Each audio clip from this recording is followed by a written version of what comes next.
All right, WMC, this is the video to find our 3 mini winners for the TJ Watt full-size helmet.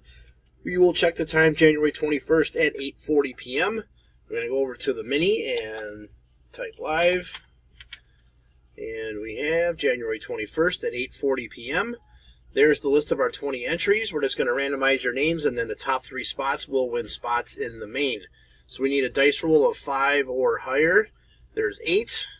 All right, 8 times. Here we go. 1, 2, 3, 4, 5, 6, 7. Last and final, looking for the top 3. Here we go. Good luck. It is Evan, Spencer, Wade.